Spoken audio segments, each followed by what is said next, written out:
Hello, everybody. Welcome to Reserve Seating. It is the centerpiece episode of the month, Tubi Halloween. I I gotta get something out front though. But first, we want to introduce our special guest, Leo Brady. Leo, a movie guy. How you doing, buddy? Hi guys, thank you for having me back. This is awesome as always. Love being here and happy to be Halloween to all of you. Yes. Ordinarily, I would say happy Tubi Halloween to all of you, but Tubi is rough in October, I'm figuring out, because every commercial break is political ads, the same ones over and over and over again. That is true. And it's always with it, like the ones I was seeing, I won't name the candidate, but it was like with her children, Mhm. and like the kids seemed real nice, but like I felt almost like a Stockholm syndrome where like I had to like vote or the kids would cry at my doorstep. Anyways, Anyways, to be Anyway, it'll be Halloween, Halloween. It's most yeah. wonderful time of the year. the most wonderful time of the year in which now all three of us choose a movie on the wonderful streaming service Tubi, a Halloween film, a scary movie. Yeah, Talk about yeah, it, Yeah. right? yeah. That's what I did. I want to start with Rob's pick because it's from 1973, so we're gonna go in chronological order. Nice. Oh, all right. All right. Rob, what did you choose? My choice was George Romero's The Crazies, a movie that I've been meaning to watch for years and years and years, Hmm. especially as we were going through the pandemic and it was all over Twitter, like, hey, you should probably watch this. It'll make you feel better. Just never got around to it. And happy to say it's exactly what I was expecting in the best possible way. It's a very, industrial workman-like nuts and bolts, Romero movie with a fun little political undertone to it. And I had a lot of fun watching this thing. Explain the fun. This is like when you said you had fun watching Boys in the Hood. What I mean by that is I had fun imagining the making of the movie. I had fun Yeah. imagining them playing with the flamethrowers and figuring out the logistics of like the helicopter stuff. Again, exactly what I was hoping for, exactly what I wanted to be. Fits right in with Romero's other work, and just enough political commentary. Little slice of nice cheese on top, and no, it was great. This was the second time I saw it, and I actually think I liked it more than the first time I saw it because I think when it's a first time watch, you kind of are like confused by like what the heck is all going on and what things are being talked about. But I love Romero's editing style in this movie. It just moves so fast. It's just like cut, cut, cut. He's like trying to give you anxiety.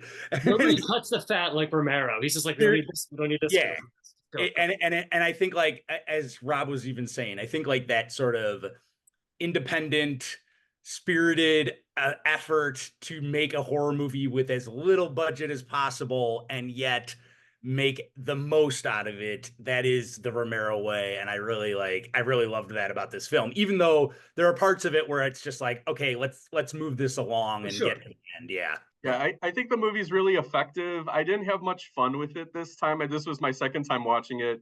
I think it's because of two things. One is it's a filmmaking choice and it's effective, but there's that kind of droning marching band drumming Yeah. thing that's going on. And it's meant to sort of signify like the military and everything like that. And it reminded me of like Die Hard with a Vengeance, and I kept like getting that in my head. But I saw it. I saw the Crazies originally pre-pandemic, and I liked it more then. This time I had trouble with it because I know that if the shit hits the fan with like an airborne virus like this, I Mhm. want to be around as few people as possible, and not just because like a health thing, but more of like a behavioral thing. Yeah. So being in the company of anyone while this was going on was tough for me. I would prefer to watch like Night of the Living Dead, Dawn of the Dead, Martin, any of those like other early 70s, mid 70s, late 60s Romero's, but it's very good. I couldn't agree with you more on that too. Watching it post pandemic, watching it post COVID stuff, it just really felt like if we were when we are in these situations, all we do is argue with each other, and literally, and he nailed it on the head. He almost got it too accurate with this movie. I guess the best way to say this is like this wouldn't be in my top like 3 or 5 Romeros, but it's like a great B-side from a band you love, where it's like doing all the things you like that band for, and you're like, this is not a hit, but it's like it's right in that same like oeuvre. It's on that album. You know what I mean? It's like one of the, and it totally fits. So I really enjoyed it. Yeah, and definitely, I'm definitely a big fan of when you name a character Major Ryder, and Yes. and I'm also a fan of Dr. Watts, who looks like a young Francis Ford Coppola. The Totally. whole Yeah. I was like, well, this doctor goes on to make Megalopolis, so So was it a megalopolis like analogy or metaphor when he dropped all of the vials? Yeah. So next we are going to go to Stuart Gordon's 1991 adaptation of The Pit and the Pendulum with Lance Henriksen. It is a full moon production, near and dear to our friend Patrick Bromley's heart. I don't know if he's like this movie is, but Full Moon is. Yeah. Leo, this was your pick. So what did you think of The Pit and the Pendulum? I was a fan only because one, it's another one of those movies that felt like was working better with its budget than it had. Mhm. It certainly could have used more lighting. It's definitely a movie that's like way too dark at times. But I will say, anytime I get a movie where Lance Hendrickson has a haircut like this and is just absolutely insane. I mean, he is full to the wall insane in this movie, and that was more than enough for me to appreciate. There's a lot of the classic Stuart Gordon stuff. There's some gory stuff. There's some body horror in it in minor ways. Definitely. I also earlier in the year had watched Roger Corman's version with Vincent Price. They feel like two totally different movies and Well, they totally are because the stories are not remotely similar. not even close. So yeah, I mean, so this one, it felt like very, again, another movie that deals with sort of hierarchies mistreating the lower people. Loved the costumes, the style of it all. It really kind of it proves to me that Stuart Gordon more and more becomes one of my guys, even with his like lesser movies. So this movie, what I was watching, because I was watching this movie and I'm thinking to myself, this looks like it could have been on around Xena and Hercules, around that time. Would have come on right afterwards. Yeah. And is it just me? This might just be me being a gigantic pervert. Is this like 15% away from a softcore porn? Well, can I tell a story real quick? So there was a movie I saw at the Music Box with a couple of friends of mine. This is when I was doing Second City, and it was called Blood Scarab, and we saw the poster, and it was just like, oh, this is some kind of like Stuart Gordon full moon vampire movie. And we went, and it said world premiere, and we went. And this was like in the late 2000s. And we get there, and it wasn't like a midnight movie at the Music Box. There was like a red carpet and everything, Wow. and there were tons of women that were dressed very provocatively. And we realized very quickly that we were about to watch a vampire porn. And we made it about 15 minutes. And let me tell you, there's nothing more awkward than walking out of a vampire porn while the people fucking on screen are in the theater watching it with you. And they're like, "What did we do it wrong? Like, why are you guys leaving?" I love seeing kind of the rep company of like Stuart Gordon around. Like, there's some people in there that I haven't recognized him working with, but like when I see like Mark Margolis, who's like one of the scariest people ever in movies. You got Tom Tolles, you got Jeffrey Combs and stuff like that. It's fun. I like the rhythms of Stuart Gordon movies a lot. He's one of my favorite horror directors. This isn't one of my favorite of his movies, but I really appreciated having the opportunity to finally see it.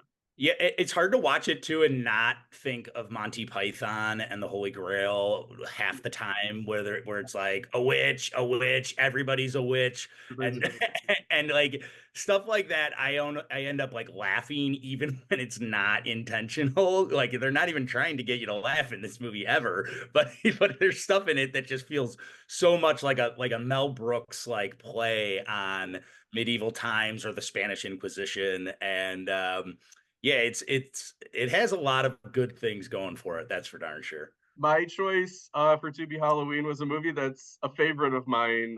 It's a very short vampire werewolf movie called Bad Moon, directed by Eric Red of Body Parts and Near Dark fame. He didn't direct Near Dark, but he wrote it.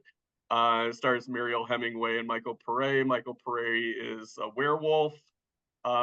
He decides that his family's love is maybe the only thing that can save him, so he decides to visit his nephew and his sister. And this was the first viewing that I watched Bad Moon, a movie I like quite a bit, where I didn't read it as like, this is a really great uncle movie. This time I read it as like, why is he rubbing his nephew's shoulders? And like, why does the nephew seem to not want to be around him? But this is based on a book that's told through the point of view of a dog. Yes. And That stopped me in my tracks when I was looking at this movie on Wikipedia. I was like, excuse me? It's a Yeah. fucking great adaptation of a movie about the point of view of a dog. Well, if you're gonna have a movie from the point of view of the dog, get this dog actor. This dog actor rules. Yes. I wrote Yeah. that in my letterbox review. I said this dog should have won all the Oscars for this role. I like that the werewolf effects aren't very good. I find them very charming. Yeah, they're charming. The length is charming because it's like with credits, it's 79 minutes. It's I always find Michael Pare to be like okay, like Mickey Rourke, I find to be he can either be, wow, this is one of the best actors I've ever seen, or this is one of the worst actors I've ever seen. What is he doing? And it's like 33% of the time, he's one of the best. Yeah. I'm not saying Michael Pare he's one of the best, but I feel like Michael Pare kind of has like a Mickey Rourke thing, and I always find it compelling 100% of the time, where I'm just like, I don't know what he's doing, but what he's doing is unique to him, and I always like seeing Michael Pare in movies like this. There should always be a place for, with all due respect, B actors like Michael Pare. Like there should always be jobs for that dude. Like, you know what I mean? And actors like him, where he's going to give it his all. He's going to give it his, he's going to play it straight, give it 100%. He's going to put some flair on it, some mustard on it, especially all the werewolf. Like, I love when he's sitting there watching the werewolf movies, like, werewolves don't do that. And the kid's like, what are you talking about? He's like, yeah, now all the werewolves I know, they don't do this. Like, dude, it was my first time watching it as well, and I think this is the movie that solidified for me that werewolf movies have to be my favorite horror movie subgenre. Yeah. Like it's just like I find those storylines keep finding new and interesting ways to tell a story, and this one, telling it from the point of view of the dog, is honestly one of the coolest and most fascinating things I've ever seen a movie make a decision. I give tons of credit to the director. I mean, like, to basically have the guts to say, if we play it from the point of view of the dog, then we're less worried about the humans that are in peril, or maybe we're following a little bit more action that's moving, and it is this beast versus sort of lycanthrope kind of dog versus lycanthrope, and like it was something that I just like never thought could even work, and it does. I also want to say that the opening sequence in the tent is the most luxurious tent ever, and it has excellent lighting. It almost looks like it's like the suites of tents. Do you think that's why they were so happy to be in that tent? It's like goes from like the best possible situation to the worst. It really does. And it's kind of funny in between. Yeah. Like most of my sexual encounters. Mine are usually like the second attack where like I'm wearing a hard hat and I'm out in the forest and then a wolf bites me in the head. Do we want to do a quick ranking? Yes. All right. You take the honors, Rob. I'll take it first since I thought of it. So I'm gonna go. This was not my original ranking, but since we've had this conversation now, I'm going to go Bad Mood 1. I'm gonna follow my heart here and go Crazies 2, Pendulum 3, but they're all very close. They're closer than they typically are here. Yeah. Yeah. No blood feast this time. No blood feast this time. Yeah. So that's good. Leo, what about you? Yeah, I'm actually very close as well with Rob. I'm going Bad Moon 1 because that's the movie that just like surprised the hell out of me, and it was a movie I had never heard of. I'm gonna go Pit and the Pendulum 2 because that's my Stuart Gordon love, and I even though I think I loved it even more watching it this time, The Crazies I'll have to put number 3, but it's a real impressive trio that we all put together. Well, this was a good Mhm. pick. Yeah. And then I'll go Bad Moon 1, Pit and the Pendulum 2, The Crazies 3, just based off of, it's probably not quality, but like off of preference. Preference, So, Leo, thank you so much for joining us. yeah. Tell everybody where we can find your work on the internet. Yeah, definitely. Everybody can follow me on Twitter, which is at Leo's a Movie Guy. You can follow me on Instagram, which is at a movie guy, and you can get all my movie reviews and interviews on amovieguy.com. I have my recent interview with Heather Graham, which was a amazing moment for me. Mhm. Uh, and I hope everybody, could take a look at that. And yeah, that's where all my ramblings and rantings and ravings of movies can be found. Excellent. Thank you very much for joining us. Follow F This Movie, follow Leo, all of his work, follow Rob's reviews, follow him on television, follow these two guys. They're my favorite critics. Oh, Also, Patrick. We're going to be back next week with the final Scary Movie Month episode of 2024. We're going to be doing a recap of what we've been watching, what are the best movies that were new to us.